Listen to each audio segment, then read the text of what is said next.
우리 함께 볼 말씀은 민수기 13장 30절의 말씀입니다. 우리 한 절만 같이 보도록 하겠습니다. 갈렙이 모세 앞에서 백성을 조용하게 하고 이르되 우리가 곧 올라가서 그 땅을 취하자 능히 이기리라 하나. 아멘. 12명의 가나안 전탐꾼 중에서 10명이 부정적인 그런 보고를 하게 되어지죠.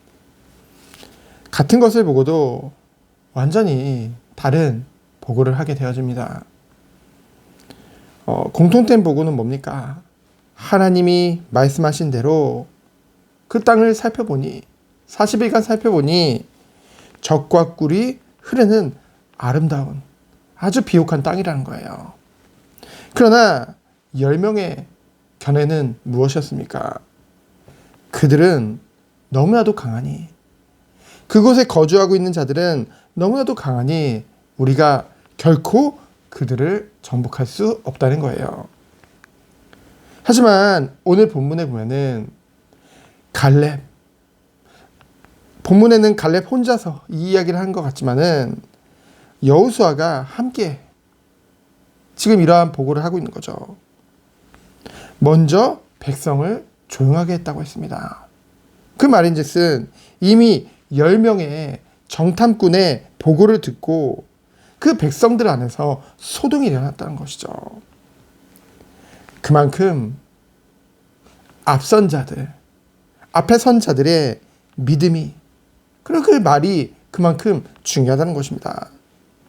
그리고 너무나도 쉽게 그 말에 휩쓸리는 그 이스라엘 백성들의 연약한 모습도 우리는 볼 수 있죠. 믿음이 없으면요, 사람의 말에 쉽게 흔들릴 수밖에 없다니까요. 사람의 말에 쉽게 영향을 받을 수밖에 없는 것입니다.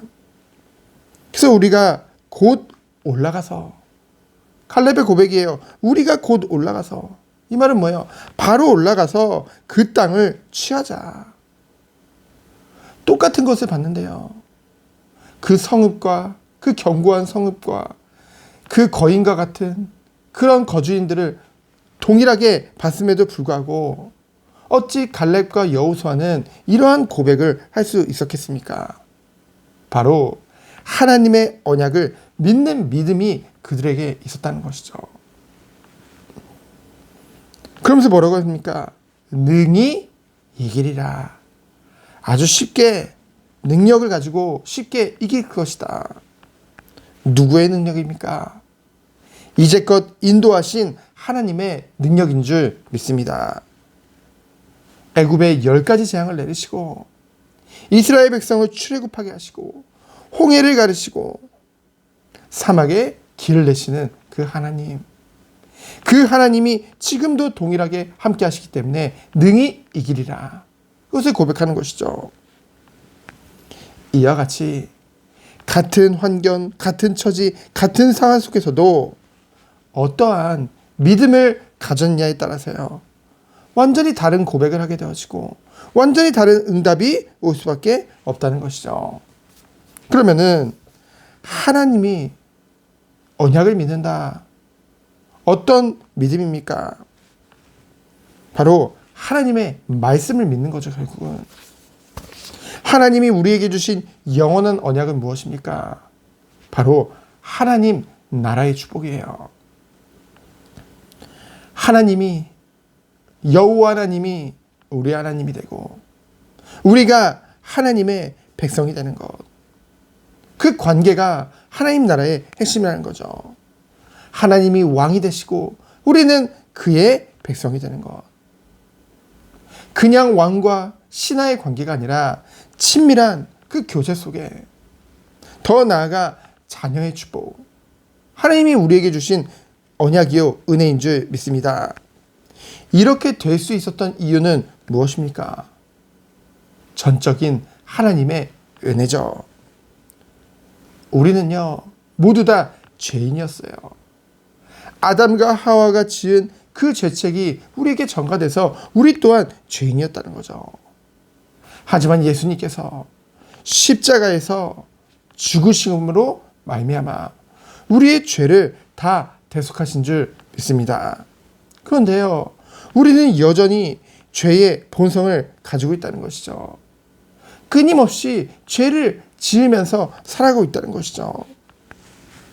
그러나 성령 하나님께서 우리 안에 함께 하시기 때문에 이 죄를 깨닫고 회개하도록, 날마다 회개하는 삶을 살도록 인도하신다는 것이죠.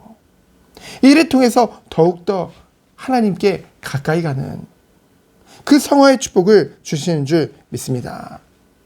그러면서 어떻게 하십니까? 함께 우리와 함께 하시며 우리를 인도하시며 결국은 하나님을 사랑하고 하나님을 경외하는 삶 속으로, 오직 하나님께 영광 돌리는 삶 속으로 우리를 인도하시는 줄 믿습니다. 그때 우리에게 오는 응답이 뭐예요? 정말로 하나님의 잃어버린 양들, 우리의 잃어버린 형제를 향한 그 안타까움과 애통함이 생긴다는 것이죠. 그래서 우리가 무엇을 마음에 담게 되는 거예요? 전도와 선교를 마음에 담게 되는 것이죠.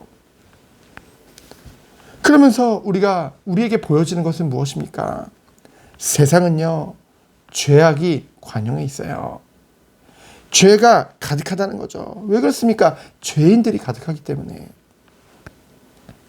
마치 이 세상이요, 너무나도 이 죄인들로 가득 찬, 죄악으로 가득 찬 이 세상이 견고한 여리고성 같이 보인다는 거죠. 하지만 능히 이기리라 고백했던 여호수아와 갈렙과 같이 우리 또한 능히 이길 수 있는 줄 믿습니다. 왜요? 하나님이 약속하셨기 때문에. 하나님이 영원토록 함께 하시겠다고 약속하셨기 때문에. 그래서 우리가 누릴 축복은 무엇입니까? 오직 교회 중심으로, 예배 중심으로 하나님의 은혜를 맛보며 세상을 향해 선교적인 삶을 사는 것이죠. 마치 예수님께서 죄인된 우리를 위해 인간의 모습으로 이 땅에 찾아오신 것 같이 우리 또한 저 죄 가운데 빠져있는 이 죄악이 가득한 이 세상을 향해, 우리의 현장을 향해 빛과 소금의 그 역할을 해야 될 줄 믿습니다. 그래서 우리의 관심이 어디에 있느냐? 최우선은 바로 하나님과의 관계죠. 하나님과의 관계가 바르지 않고는 결코 그 다음을 기대할 수 없는 것입니다. 그렇기 때문에 정말로 하나님의 은혜를 가진 자들은 예배를 사모할 수밖에 없다는 것이죠. 왜 그렇습니까? 오늘 생명의 삶 말씀과 같이 이 예배는 천국을 미리 맛보는 시간이거든요. 오직 하나님께만 집중하며, 오직 하나님께만 영광 돌리며 찬양하며 말씀 드리며 은혜를 나누는 그 시간이잖아요. 그러면서 하나님과의 관계가 회복된 자들은 어떠한 마음이 생깁니까? 그 영혼에 대한 애통함이 생긴다는 거죠. 하나님의 잃어버린 양, 그리고 우리의 잃어버린 형제를 향한 애타는 기도가 시작되는 줄 믿습니다. 오늘도 이 은혜 안에서 승리하는 우리 모든 성도님들 되어지기를 예수 그리스도 이름으로 축원드립니다. 시간 기도합니다. 하나님 감사합니다. 오늘 하루도 참된 은혜가 우리에게 누려지는 시간 되게 하여 주옵소서. 우리의 관심이 오직 하나님께만 집중되어지며, 그리고 잃어버린 영혼에 대한 그 애타는 심정이 우리에게 회복되는 하루 되도록 주께서 축복하여 주옵소서. 살아계신 예수 그리스도 이름으로 기도합니다. 아멘.